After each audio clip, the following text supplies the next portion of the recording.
today we're gonna make this right now. Right now we're gonna build it in just a second before my papa makes it. So what I'm gonna show you, I'm just gonna show you it because my big boy is about to come and do it. So what we're gonna use, nails and some, what are the things which you get to stick on to the pallets for the floor? Screws. Screws. Screws we use to screw on to it. If you're new to the project, then a big warm welcome. If you're a tough old root, then welcome back. Here on Steep in the Woods, we are building a house out of pallets on our off-grid mountain. We are not doing this because it's trendy. We are not doing this because it's cool. We are doing this because it is necessary. So I would keep that in mind throughout this entire build process. We do not have the means to build the entire house at once, so we're starting with a single room. This is that room. In and of itself, solo, it will appear to be a pallet tower. However, when the rest of the house is finished, it won't look like that as much. Now, we are doing this out of necessity, so this is not going to be perfect. But I am happy with how it turned out.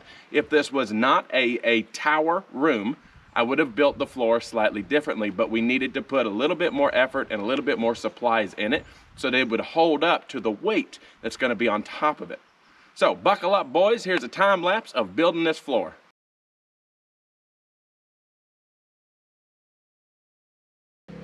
I'm Josh, and this is our daughter, Ivy.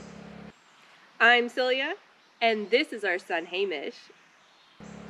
Here on Steep in the Woods, we live completely off-grid on a 26-acre homestead nestled deep in the Appalachian Mountains. You'll see no fancy stuff here. It's just making do with what you have and what you can figure out.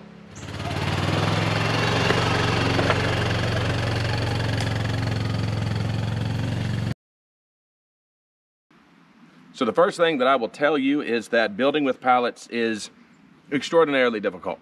At least if you have any amount of, any amount of pride in your work or any kind of standards to your building, this is incredibly difficult to build with. I've always wanted to build a house out of pallets, so it is definitely, it was sort of a bucket list item. And the entire point of us owning 26 acres, having a piece of property this large, and where we live now, there are no building codes. That is crucial to note, absolutely crucial. And the reason why we had to go somewhere like that was because of the pallet house, because of not having the availability or the options to let's just say buy plywood. Plywood alone, let's say you got all of your 2x4s and 2x6s, all of your solid building materials for free. The plywood alone pushes us out of house ownership, and that just really is the way the world's turning towards working. Used to be it was hard enough to buy a house, but now it's next to impossible to even build one yourself.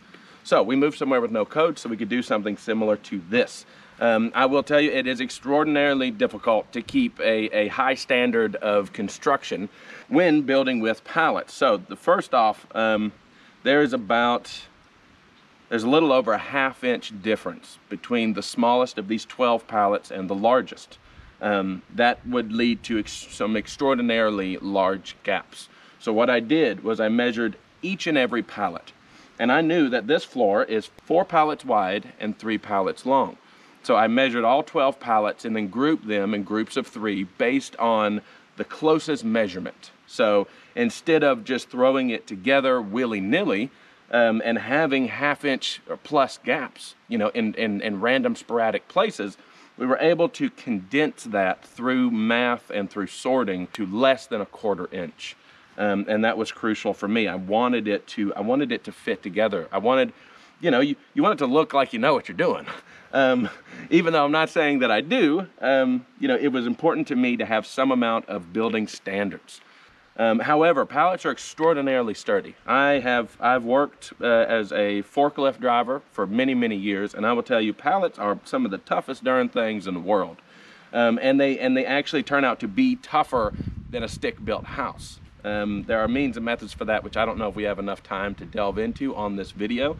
On this particular, floor build video, but I believe it is a good sturdy building material to use. However, it will take more time and it is more fiddly. But either way, so what we did was these pallets here, we decided to use these 12 pallets, not only because the measurements of 12 of them grouped together in a square were really, really similar. This turned out to be like 120 inches by 125 inches by 127, and I didn't have to cut any of the pallets. So we chose these not only for that reason, but also because they are beefier. These pallets still have 3 runners in them, 1, 2, 3. They're also made out of 2x4s, right? And these are not 4-way pallets. The pallets you see with little cutouts on the sides of them, those are 4-way pallets. That's so you can pick them up with a forklift from either the front or the side. Also, them being smaller means that we have less than a foot gap between each of the floorboards, whereas with a normal size pallet, you would have around 19 inches gap. So we chose these for that reason. We also went out and we bought 6 2x4s, which we slid into the actual pallets themselves. That was to laminate them and add strength to it. And really, 6 boards wasn't a lot of money, but it added an awful lot of strength and an awful lot of peace of mind. We also went with 2x6s around the edges, because these pallets are made out of 2x4s, and they have a 1/2 inch board on the top and a 1/2 inch board on the bottom. So doing a 2x4 around the rim wouldn't have looked as good, and it wouldn't have spanned the distance between floor trusses, the large beams. It wouldn't have spanned that distance quite as well. But the 2x4s that we purchased only go in the places where there are no other laminations, because the key point with this build and how we're building the house differently than every other pallet house that you're going to see. I spent quite a bit of time looking at them, and to my knowledge, no one else has done it like this, which is really surprising to me, because this is the only way, the only building method that makes sense and that actually gives you a relatively sturdy foundation for your house, is that we staggered them. So they're 3 pallets long, 1, 2, 3. This first row right here, I cut 2 of them in half. So it goes 1/2 pallet, 2 holes, and another 1/2. Now this next row here is 3 solid pallets, so none of these seams are lining up. If you would look, most people will put pallets and line them up perfectly and just stick a 2x4 in the middle. However, that means that the only thing holding this deal together is just a couple 2x4s. You're not actually using the strength of the pallet itself. So by offsetting these pallets, you get the entire strength of the pallet. And as I have mentioned, pallets are actually remarkably strong and remarkably sturdy. So you want to utilize that strength in your building. And really, it doesn't take a whole lot. I think with this, so we got a 12 pallet floor here. I only had to cut 2 pallets in half. That was it. And then stagger those throughout the build. That's all that it took to really gain this huge amount of strength in it. As you'll see in the time-lapse videos, I'm predominantly using screws. That is for several reasons. One, I like screws. I'm not a professional builder, and more often than not, I don't have a legitimate number, but if I could convey to you the amount of times I've built something and done it slightly wrong or not been happy with it, and then at least whether or not it was necessary, how many times I've wanted to take that apart and do it differently, which would have been a nightmare with nails. So I like screws because you have the ability to build a thing, the entire thing. In theory, if you only use screws, you can build an entire house out of screws. And if for some reason you needed to or you wanted to, you could literally disassemble that house into all of its pieces. Whereas if you use nails, that's very, very difficult. So we are using a lot of screws in this floor. However, off of camera in the future, actually probably this evening as per time of filming this, I will be adding nails as well, because I know now, I've built the thing, I've looked at it, I know that I'm happy with it. So I got all of the fallback, a ability to take this apart by using screws, but we're also going to be adding nails now that we know that we're happy with it. So yes, I'm using predominantly screws, but there are going to be nails involved as well. And I would encourage you to do that. They do have their different places. Screws aren't necessarily perfect for everything. So instead of instead of taking the risk of building this and doing it wrong somehow. However that may be, of building it and then coming out and looking at it and thinking, oh God, I don't like that. You know, I have no ability to take it apart were I to use nails. So definitely that's one of the reasons why I like screws. And we will be putting nails in this, so we will be using double fasteners. It will be stronger than it would have been before. And really, you know, we're building a house with pallets here. Screws are not free, nails are not free, but you know, there's going to be some amount of cost in it. So I'm not necessarily trying to make this the absolute cheapest thing ever. We're just trying to make it the cheapest and still have some level of construction pride in it. Now, the other reason why I really like screws and why I use them all the time is because of the compression action. These boards are not perfect, and if you go to Lowe's, you're not going to get perfect boards either. Pretty much perfect boards just don't exist. Yes, I am one of those guys who will go to Lowe's for 3 boards and dig through 30 of them trying to find 3 really good ones. But even then, it's just the best of the worst. So with screws, you have the ability to form things, and you get that compression action, especially using something like pallet boards. They're not all perfectly straight, but with a screw, you can mold them some. You know, you can flex them and get a straighter line or a closer seam using screws. We're going to take a pause in this video to give a big shout out to the sponsor of this video. It is a Tough Old Root member whose name I'm not sure I can pronounce correctly, and I feel like it'd be worse to get it wrong than to just not say it at all. But you know who you are, and we have few enough numbers where everyone else could probably guess. She sent us these screws off of our Amazon wish list. We did not ask her. This was completely out of the blue. We do occasionally have people get things off of that list, but she got them at, by God, the perfect dang moment when I absolutely needed them, and they were crucial right then. She had no idea how important that was to me at that exact moment. So thank you. Thank you very, very much.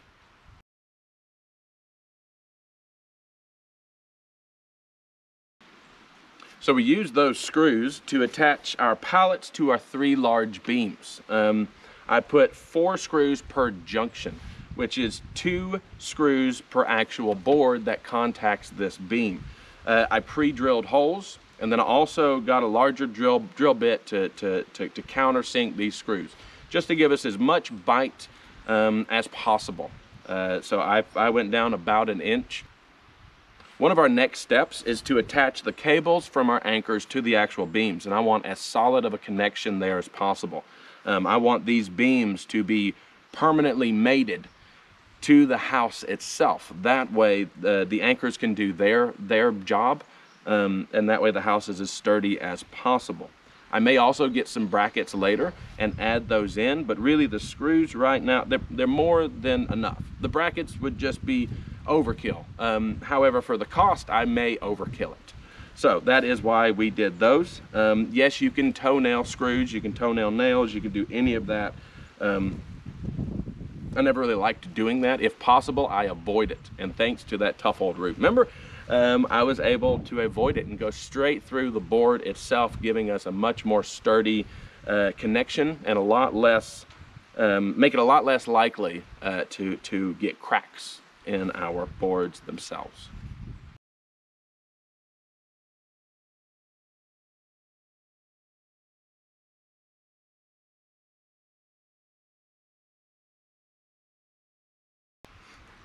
Also, with the 2x6s that go around the edges, I wanted those to connect solidly to our beams as well, giving us 3 board links on the front and the back of this structure. That was pretty difficult. I felt like I was picking a lock. You know, there'll be a picture here of where I literally filed them down because I wanted them to contact the beam perfectly. It did take a little bit of time. It may or may not have been worth it in the grand scheme of things, but that's just a snippet of the kind of thing you're going to run into with using pallet wood. I did everything I could to make our 3 large beams as solid and as seamless and as flat and as perfect as possible, using screws, using clamps, every tool available to us. But they still were not perfect. So either way, that's why that board looks like that, and that's why we did it. If this 2x6 was just a facing board, then it wouldn't carry any weight. So by cutting out where the beams are placed, we got extra strength out of our structure.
So there you go. That's how we built the floor of our pallet tower.